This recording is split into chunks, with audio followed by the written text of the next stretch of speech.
യൂദായുടെ ലേഖനം ഒരു പഠനം. Part number 10. യൂദായുടെ ലേഖനം 6-ാം അധ്യായത്തിലെ തങ്ങളുടെ വാഴ്ച കാത്തുകൊള്ളാതെ സ്വന്തം വാസസ്ഥലം വിട്ടുപോയ ദൂതന്മാരെ മഹാദിവസത്തിന്റെ വിധിക്കായി എന്നേക്കുമുള്ള ചങ്ങലയിട്ട് അന്ധകാരത്തിന് കീഴിൽ സൂക്ഷിച്ചിരിക്കുന്നു എന്ന വാക്യമായിരുന്നു പഠന വിഷയമാക്കി തീർത്തത്. വാഴ്ച കാത്തുകൊള്ളാത്ത ദൂതന്മാർക്ക് ലഭിച്ചതായ ശിക്ഷയും അതിൻ്റെ കാരണങ്ങളെക്കുറിച്ചുമായിരുന്നു തിരുവെഴുത്തിലൂടെ നാം അന്വേഷിച്ചത്. അങ്ങനെ അന്വേഷിച്ചു വന്നപ്പോൾ അതിൻ്റെ കാരണം അഹങ്കാരമായിരുന്നു എന്നുള്ളത് നാം ചിന്തിക്കുകയുണ്ടായി. ഞാൻ സ്വർഗത്തിൽ കയറും, എൻ്റെ സിംഹാസനം ദൈവത്തിൻ്റെ നക്ഷത്രങ്ങൾക്ക് മീതെ വെക്കും. ഉത്തരദിക്കിൻ്റെ അതിർത്തിയിൽ സമാഗമന പർവ്വതത്തിന്മേൽ ഞാൻ ഇരുന്നരുളും. ഞാൻ മേഘോന്നതങ്ങൾക്ക് മീതെ കയറും, ഞാൻ അത്യുന്നതനോട് സമനാകുമെന്ന് യെശയ്യാപ്രവചനം 14-ാം അധ്യായത്തിൻ്റെ 13-ാം വാക്യത്തിൽ നാം കാണുന്നുണ്ട്. യെഹെസ്കേൽ പ്രവചനം 28-ാം അധ്യായത്തിൻ്റെ 11 മുതലുള്ളതായിരിക്കുന്ന വേദഭാഗങ്ങളിലും ഇതേ ആശയത്തിലുള്ള ഭാഗം കാണാൻ സാധിക്കുന്നുണ്ട്. ജ്ഞാനസമ്പൂർണനും സൗന്ദര്യസമ്പൂർണനുമായ ലൂസിഫർ ദൈവത്തിൻ്റെ പറുദീസയിൽ പാർത്തുവരവെ അഹങ്കാര പ്രസ്താവനയ്ക്ക് മുതിർന്നതിനാൽ ദൈവം അവനെയും അവൻ്റെ അനുഗാമികളെയും ശിക്ഷായോഗ്യരാക്കി തീർത്തു എന്നുള്ളതാണ് ഈ ഭാഗങ്ങളിൽ നിന്ന് മനസ്സിലാക്കാൻ സാധിക്കുന്ന കാര്യം. ലൂസിഫറിൻ്റെയും കൂട്ടരുടെയും വീഴ്ചയ്ക്ക് കാരണമായി തീർന്നത് അഹങ്കാരമായിരുന്നു എന്നുള്ളത് വാസ്തവമായ കാര്യം. ഒരിക്കൽ നിർമ്മലരും വിശുദ്ധന്മാരുമായിരുന്ന ദൂതന്മാരെ പിശാചുക്കളാക്കി മാറ്റിയ ഗുരുതരമായ പാപമാകുന്നു മത്സര മനോഭാവവും നിഗളവും എന്നത്. ഒരുവന്റെ സ്ഥാനമാനങ്ങൾ പാപത്തിന്റെ എതിരായുള്ള സുരക്ഷിതത്വമല്ല എന്ന കാര്യം നാം ഓർത്തിരിക്കണം. ദൈവത്തിന്റെ ശിക്ഷയുടെ മുമ്പിൽ പദവി, കുലം, പാണ്ഡിത്യം, സൗന്ദര്യം, സ്ഥാനമാനങ്ങൾ, ധനസമ്പാദ്യങ്ങൾ ഒന്നും വിലപ്പോകുകയില്ല എന്നുള്ളതും നമുക്കറിയാം. ദൈവസന്നിധിയിൽ വിഹരിച്ചു കൊണ്ടിരുന്ന ദൂതന്മാർ അടുത്തുകൂടാത്ത വെളിച്ചത്തിൽ വസിച്ചിട്ടും ദൈവവ്യവസ്ഥയിൽ നിന്നും തെറ്റിയെങ്കിൽ കൃമിയും പുഴുവായ മനുഷ്യന്റെ ഗതി എന്ത് എന്ന് ചിന്തിക്കാം.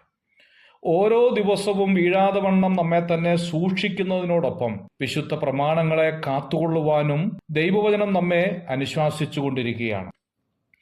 ആകയാൽ താൻ നിൽക്കുന്നു എന്ന് തോന്നുന്നവൻ വീഴാതിരിപ്പാൻ നോക്കിക്കൊള്ളട്ടെ എന്ന് അപ്പോസ്തലനായിരിക്കുന്ന പൗലോസ് 1 കൊരിന്ത്യർ 10-ാം അധ്യായത്തിന്റെ 12-ാം വാക്യത്തിൽ നമ്മെ ഓർമ്മപ്പെടുത്തുകയാണ്. ഗർവമുള്ള ഏവനും യഹോവയ്ക്ക് വെറുപ്പ്, അവന് ശിക്ഷ വരാതിരിക്കുകയില്ല എന്ന് സദൃശവാക്യം 16-ാം അധ്യായത്തിന്റെ 5-ാം വാക്യത്തിൽ കാണുന്നു.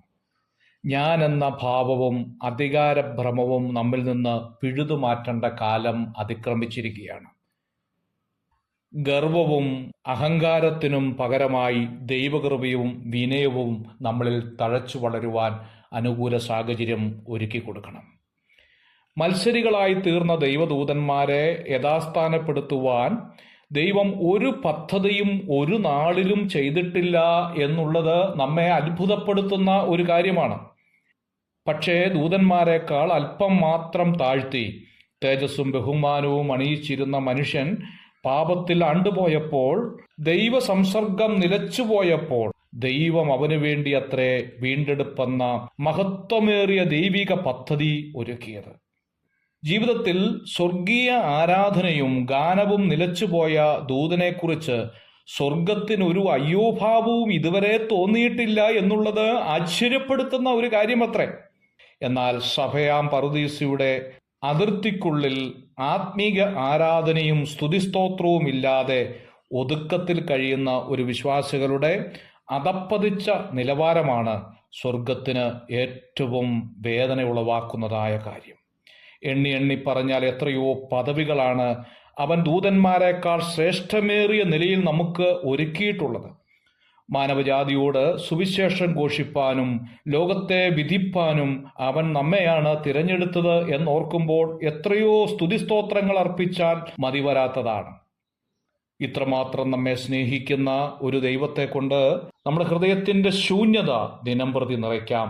നമുക്ക് അവനെ സദ്ഗുണങ്ങളാൽ പ്രകീർത്തിക്കാം.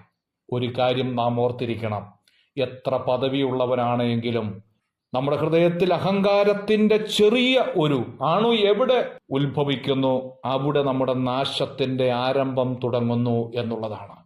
സ്ഥാനത്തിലും മാനത്തിലും നാം പ്രകീർത്തിച്ചു പോകാതെ ദൈവത്തിൻ്റെ കൃപയിൽ ദിനംതോറും പുകഴ്ന്നുകൊണ്ട് ദൈവകൃപയിൽ ചാരിക്കൊണ്ട് നമുക്ക് മുമ്പോട്ട് പോകാം. കർത്താവ് നമ്മെ അതിനായി സഹായിക്കട്ടെ. God bless you.